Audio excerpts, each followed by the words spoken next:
Hello everyone, welcome to study point account channel. Study point account চ্যানেলের এই ভিডিওতে আজ আমি তোমাদের সাথে ডিসকাস করব এসএসসি জিডির বিগত বছরের প্রশ্ন। বিগত বছরের প্রশ্নের সিরিজের এটা আমার 34 নাম্বার ভিডিও। ওকে, তো ভিডিও শুরু করার আগে তোমাদের কাছে রিকোয়েস্ট, ভিডিও ভালো লাগলে অবশ্যই লাইক করে দিও, শেয়ার করে দিও এবং চ্যানেলে নতুন হয়ে থাকলে চ্যানেলটিকে সাবস্ক্রাইব করে নিও। তো চলো শুরু করা যাক আজকের প্রথম প্রশ্ন, যে কোন সালে প্রথম বাঙালি মহিলা লেখিকা আশাপূর্ণা দেবী জ্ঞানপীঠ পুরস্কার পান? কোন সালে প্রথম বাঙালি মহিলা লেখিকা আশাপূর্ণা দেবী জ্ঞানপীঠ পুরস্কার পান? দেখো, আশাপূর্ণা দেবী জ্ঞানপীঠ পুরস্কার পেয়েছেন 1976 সাল, অপশন বি রাইট অ্যান্সার, 1976 সাল। আচ্ছা, জ্ঞানপীঠ পুরস্কার কি কোন ক্ষেত্রে দেওয়া হয়? জ্ঞানপীঠ পুরস্কার হলো যে সাহিত্যের সর্বোচ্চ পুরস্কার, ভারতে সাহিত্যের সর্বোচ্চ পুরস্কার হলো জ্ঞানপীঠ পুরস্কার, অর্থাৎ সাহিত্যে দেওয়া হয়। ওকে, জ্ঞানপীঠ পুরস্কার দেওয়া প্রথম চালু হয় কত সালে? সেক্ষেত্রে হবে 1965 সালে জ্ঞানপীঠ পুরস্কার দেওয়া প্রথম চালু হয়। প্রথম জ্ঞানপীঠ পুরস্কার কে পেয়েছেন? সেক্ষেত্রে হবে জি শঙ্কর কুরুপ। জি শঙ্কর কুরুপ পেয়েছেন প্রথম জ্ঞানপীঠ পুরস্কার। ওকে, প্রথম বাঙালি যিনি জ্ঞানপীঠ পুরস্কার পেয়েছেন তিনি হলেন তারাশঙ্কর বন্দ্যোপাধ্যায়। প্রথম বাঙালি যিনি জ্ঞানপীঠ পুরস্কার পেয়েছেন তিনি হলেন তারাশঙ্কর বন্দ্যোপাধ্যায়। কত সালে তারাশঙ্কর বন্দ্যোপাধ্যায় জ্ঞানপীঠ পুরস্কার পেয়েছেন? সেক্ষেত্রে হবে 1966 সাল। 1966 সালে জ্ঞানপীঠ পুরস্কার পেয়েছেন। নেক্সট, ব্যাংক রেট নিচের কোন সংস্থা দ্বারা নির্ধারিত হয়? ব্যাংক রেট সেটা নিচের কোন সংস্থা দ্বারা নির্ধারিত হয়? দেখো, ব্যাংক রেট নির্ধারণ করে রিজার্ভ ব্যাংক, অর্থাৎ RBI, reserve bank of India. RBI bank rate নির্ধারণ করে। আরবিআই স্থাপিত হয়েছিল কত সালে? 1935 সালে। আরবিআইয়ের যে জাতীয়করণ সেটা হয়েছিল 1949 সালে। আরবিআই স্থাপিত হয়েছিল কোন কমিশনের সুপারিশে? সেক্ষেত্রে হবে হিল্টন ইয়ং কমিশনের সুপারিশে। আরবিআইয়ের যে সদর দপ্তর কোথায়? মুম্বাই। আরবিআই যখন স্থাপিত হয় তখন সদর দপ্তর ছিল কলকাতা। আরবিআই স্থাপিত হয় অর্থাৎ 1935 সালে যখন আরবিআই স্থাপিত হয় তখন তার সদর দপ্তর ছিল কলকাতা। কলকাতা থেকে মুম্বাই স্থানান্তরিত হয়েছিল কত সালে? 1937 সালে। বর্তমানে আরবিআইয়ের গভর্নর আছেন শক্তিকান্ত দাস। তিনি কততম? তিনি 25তম আরবিআইয়ের গভর্নর। ওকে, এছাড়া এই যে securities and exchange board of India অর্থাৎ সেবি, যার ছোট করে যে নামটা সেটা হলো সেবি, ACBI, সেবি অর্থাৎ securities exchange board of India. এই সেবি স্থাপিত হয়েছিল কত সালে? 1988 সালে। ওকে, এবং এই যে সেবির যে স্ট্যাটুইটারি স্ট্যাটাস সেটা কত সালে পায়? 1992 সালে। 1992। এছাড়া স্টেট ব্যাংক স্থাপিত হয়েছিল 1955 সালে, যার আগের নাম ছিল imperial bank of India. Imperial bank of India স্থাপিত হয়েছিল 1921 সালে। নেক্সট, মোহাম্মদ বিন তুগলক সৈন্যদের অর্থ প্রদানের জন্য টোকেন কারেন্সি ব্যবহার করেছিলেন, যেটা তৈরি হয়েছিল সেটা কি দিয়ে তৈরি হয়েছিল? দেখো, মোহাম্মদ বিন তুগলক সৈন্যদের অর্থ প্রদানের জন্য টোকেন কারেন্সি ব্যবহার করেছিলেন, সেটা তৈরি হয়েছিল সস্তা ধাতু অর্থাৎ চিপ মেটাল দিয়ে, অপশন ডি রাইট অ্যান্সার। তামা এবং নিকেলের মতো সস্তা ধাতু দিয়ে এই টোকেন কারেন্সি তৈরি হয়েছিল। প্রথমত এখান থেকে একটা প্রশ্ন আসে যে টোকেন কারেন্সি কোন সুলতান চালু করেছিলেন? মোহাম্মদ বিন তুগলক। ওকে, এছাড়া এখন যে দিল্লি পুলিশ কনস্টেবলের পরীক্ষা চলছে সেখানে প্রথম দিনই একটা কোশ্চেন জিজ্ঞাসা করা হয়েছিল যে বাহমনি সাম্রাজ্য প্রতিষ্ঠার সময় দিল্লির সুলতান কে ছিলেন? সেক্ষেত্রে হবে এই মোহাম্মদ বিন তুগলক। বাহমনি বলো কিংবা বিজয়নগর, এই দুটি সাম্রাজ্য প্রতিষ্ঠার সময় দিল্লির সুলতান ছিলেন মোহাম্মদ বিন তুগলক। নেক্সট, পণ্ডিত ভীমসেন যোশী নিচের কোনটির সাথে যুক্ত ছিলেন? পণ্ডিত ভীমসেন যোশী নিচের কোনটির সাথে যুক্ত ছিলেন? তিনি হিন্দুস্তানি শাস্ত্রীয় সঙ্গীতের সাথে যুক্ত ছিলেন। হিন্দুস্তানি শাস্ত্রীয় সঙ্গীত। আচ্ছা, এই পণ্ডিত ভীমসেন যোশী কোন ঘরানার সাথে সম্পর্কিত যদি বলা হয় সেক্ষেত্রে হবে কিরানা ঘরানা। কিরানা ঘরানার সাথে যুক্ত ছিলেন পণ্ডিত ভীমসেন যোশী। পণ্ডিত ভীমসেন যোশী কত সালে ভারতরত্ন পুরস্কার পান? 2008 সালে তিনি ভারতরত্ন পুরস্কার পান। নেক্সট, এছাড়া এই যে ঠুমরি ঠুমরি, ঠুমরির রানী কাকে বলা হয়? এসএসসি এমটিএস এর কোশ্চেন যে ঠুমরির রানী কাকে বলা হয়, সেক্ষেত্রে হবে গিরিজা দেবী। গিরিজা দেবীকে ঠুমরির রানী বলা হয়। নেক্সট, সাইলা লোকনৃত্য কোন রাজ্যের সঙ্গে সম্পর্কিত? সাইলা লোকনৃত্য কোন রাজ্যের সাথে সম্পর্কিত? দেখো, সাইলা লোকনৃত্য ছত্তিশগড়ের সাথে সম্পর্কিত, option C right answer, Chhattisgarh. ছত্তিশগড়ের সাইলা আছে, তারপর পন্থী আছে, ওকে। এছাড়া সাইলা, পন্থী এগুলোই আছে ছত্তিশগড়ের যে ক্লাসিক্যাল ডান্স বলছি, লোকনৃত্য, ফোক ডান্স। এছাড়া রাউত আছে, রাউতও কিন্তু ছত্তিশগড়ের লোকনৃত্য। নেক্সট, মাসেল ক্র্যাম্প হয় ড্যাশের কারণে, মাসেলে যে ক্র্যাম্প হয় সেটা ড্যাশের কারণে হয়, এটা হয় ল্যাকটিক অ্যাসিড জমে, option D right answer, lactic acid জমে, option D right answer. Next, pineal গ্রন্থি থেকে কোনটি নিঃসৃত হয়? পিনিয়াল গ্ল্যান্ড অর্থাৎ পিনিয়াল গ্রন্থি থেকে কোনটি নিঃসৃত হয়? দেখো, পিনিয়াল গ্ল্যান্ড থেকে যেটা নিঃসৃত হয় সেটা হলো মেলাটোনিন পিনিয়াল গ্ল্যান্ড থেকে নিঃসৃত হয়। পিনিয়াল গ্ল্যান্ড হলো মানবদেহের ক্ষুদ্রতম গ্ল্যান্ড হলো পিনিয়াল গ্ল্যান্ড। আর বৃহত্তম গ্ল্যান্ড বললে লিভার, বৃহত্তম যদি গ্ল্যান্ড বলা হয় সেক্ষেত্রে হবে লিভার হলো বৃহত্তম গ্ল্যান্ড, আর ক্ষুদ্রতম গ্ল্যান্ড হলো পিনিয়াল গ্ল্যান্ড। এছাড়া এই যে মেলাটোনিনের কাজ কি? মেলাটোনিন আমাদের যে স্লিপ প্যাটার্নকে মেনটেন করে, অর্থাৎ ঘুমোনো নিদ্রার ব্যাপারটাকে মেনটেন করে এই মেলাটোনিন। নেক্সট, নিচের কোন ভাষা সংবিধানের অষ্টম তফসিলের অংশ নয়? দেখো, এটা হলো অপশন সি, ফার্সি ভাষা কিন্তু সংবিধানের অষ্টম তফসিলের অংশ নয়।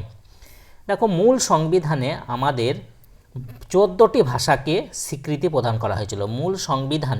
সংবিধানের অষ্টম তফসিল ভাষার সাথে সম্পর্কিত, এবং মূল সংবিধানে 14টি ভাষাকে স্বীকৃতি প্রদান করা হয়েছিল। বর্তমানে 22টি ভাষাকে সংবিধানে স্বীকৃতি প্রদান করে, এবং এগুলো সব কি অষ্টম তফসিলে আছে। এখন এই যে 3টি ভাষা অর্থাৎ ডোগরি, বোডো এবং সাঁওতালি, এই 3টি ভাষাকে অষ্টম তফসিলে অ্যাড করা হয়েছিল 2003 সালে 92তম সংবিধান সংশোধনীর মাধ্যমে। 2003 সালে 92তম সংশোধনীর মাধ্যমে ডোগরি, বোডো ও সাঁওতালি এবং মৈথিলি এই 4টি ভাষাকে 2003 সালে 92তম সংবিধান সংশোধনীর মাধ্যমে সংবিধানের অষ্টম তফসিলে অ্যাড করা হয়। নেক্সট, নিচের কোন মন্দিরটি শ্রীলঙ্কায় অবস্থিত? এটা হলো মুন্নেশ্বরম মন্দিরটি শ্রীলঙ্কায় অবস্থিত। এছাড়া পশুপতিনাথ মন্দিরটি নেপালে অবস্থিত। কোন দেশে পশুপতিনাথ মন্দির অবস্থিত? নেপালে অবস্থিত। এটাও একটা পরীক্ষার কোশ্চেন। ব্রিটিশরা যখন পাঞ্জাব দখল করে তখন ব্রিটিশ ভারতের গভর্নর জেনারেল কে ছিলেন? পাঞ্জাব দখল করার সময় ব্রিটিশ ভারতের গভর্নর জেনারেল কে ছিলেন? তিনি হলেন লর্ড ডালহৌসি ছিলেন ব্রিটিশ ভারতের গভর্নর জেনারেল। আচ্ছা, পাঞ্জাব কত সালে লর্ড ডালহৌসি ব্রিটিশ সাম্রাজ্যভুক্ত করেন? সেক্ষেত্রে হবে 1849 সালে। লর্ড ডালহৌসি সত্য বিলোপ নীতি চালু করেন, এবং এই সত্য বিলোপ নীতি প্রয়োগ করে প্রথম তিনি যে রাজ্যটি দখল করেন সেটা হলো সাতারা। কত সালে? 1848 সালে। সত্য বিলোপ নীতি চালু করেন 1848 সালে, এবং 1848 সালে তিনি সাতারা রাজ্যটি দখল করেন সত্য বিলোপ নীতি প্রয়োগ করে। এছাড়া সত্য বিলোপ নীতি প্রয়োগ করে তিনি ঝাঁসি রাজ্যটি কত সালে দখল করেন? এটা পরীক্ষায় আসা কোশ্চেন যে ঝাঁসি রাজ্যটি লর্ড ডালহৌসি কত সালে ব্রিটিশ সাম্রাজ্যভুক্ত করেন? সেক্ষেত্রে হবে 1853 সালে লর্ড ডালহৌসি ঝাঁসি রাজ্যটি ব্রিটিশ সাম্রাজ্যভুক্ত করেন। কোন নীতি প্রয়োগ করে? সত্য বিলোপ নীতি প্রয়োগ করে। ওকে। এছাড়া আরেকটা আছে যেমন অযোধ্যা রাজ্যটিও লর্ড ডালহৌসি ব্রিটিশ সাম্রাজ্যভুক্ত করেছিলেন। অযোধ্যাকে ব্রিটিশ সাম্রাজ্যভুক্ত করেছিলেন 1856 কুশাসনের অজুহাতে লর্ড ডালহৌসি অযোধ্যা রাজ্যটি ব্রিটিশ সাম্রাজ্যভুক্ত করেন 1856 সালে। নেক্সট, কেলকার কমিটি 2015 সাথে নিম্নের কোনটি সম্পর্কিত? কেলকার কমিটি 2015 সাথে নিম্নের কোনটি সম্পর্কিত? এটা হলো পরিকাঠামো উন্নয়নের পিপিপি মডেল, পরিকাঠামো উন্নয়নের পিপি মডেল। নেক্সট, নিচের কোন স্থানে শকুন সংরক্ষণ ও প্রজনন কেন্দ্র অবস্থিত? নিচের কোন স্থানে শকুন সংরক্ষণ ও প্রজনন কেন্দ্র অবস্থিত? এটা অবস্থিত পিঞ্জর, পিঞ্জরে অবস্থিত। পিঞ্জর কোথায়? হরিয়ানা, হরিয়ানা। নেক্সট, 2002 সালে 86তম সংবিধান সংশোধনীর মাধ্যমে ভারতের সংবিধানের নিচের কোন অনুচ্ছেদটি যুক্ত করা হয়েছে?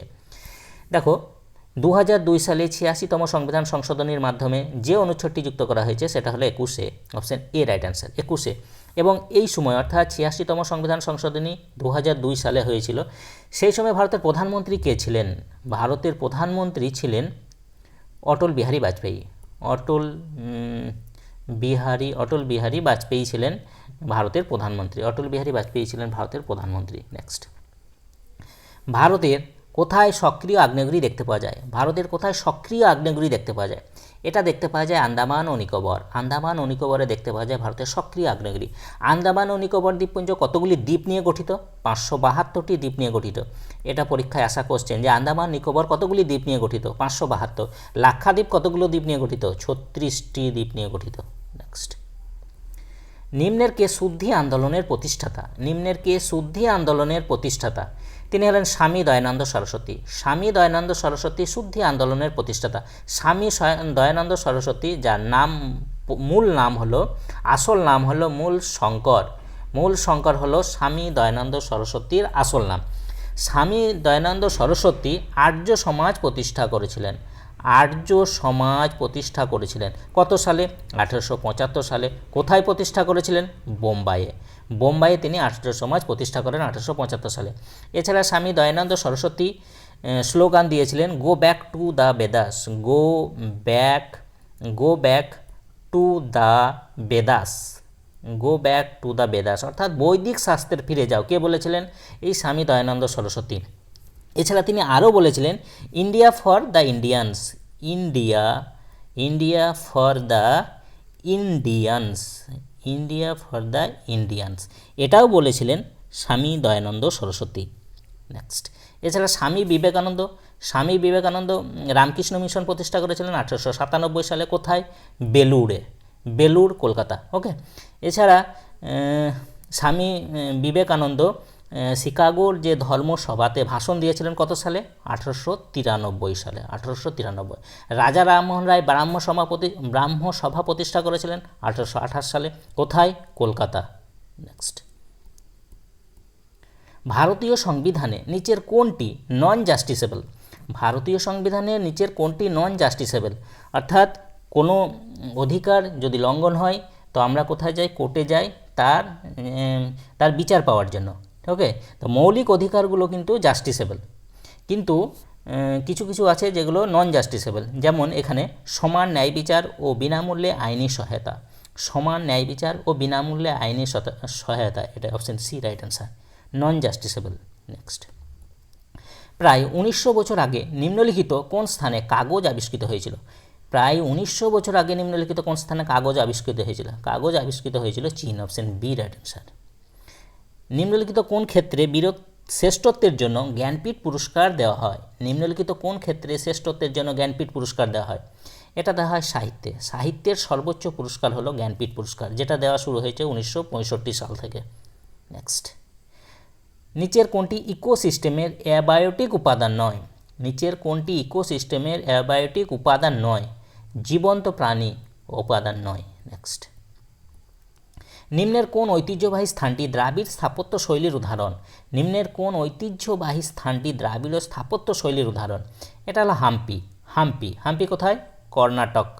কর্ণাটক হাম্পি। ওকে। এছাড়া এই হাম্পি ছিল বিজয়নগর সাম্রাজ্যের রাজধানী। বিজয়নগর সাম্রাজ্যের রাজধানী ছিল হাম্পি। বিজয়নগর সাম্রাজ্য গড়ে উঠেছিল কোন নদীর তীরে? তুঙ্গভদ্রা নদীর তীরে গড়ে উঠেছিল বিজয়নগর সাম্রাজ্য। নেক্সট, নিম্নের কোন জাট শাসকের নেতৃত্বে বল্লভগড় একটি গুরুত্বপূর্ণ বাণিজ্য কেন্দ্রে পরিণত হয়? নিম্নের কোন জাট শাসকের নেতৃত্বে বল্লভগড় একটি গুরুত্বপূর্ণ বাণিজ্য কেন্দ্রে পরিণত হয়? এটা হলো সুরজমল জাট শাসকের নেতৃত্বে।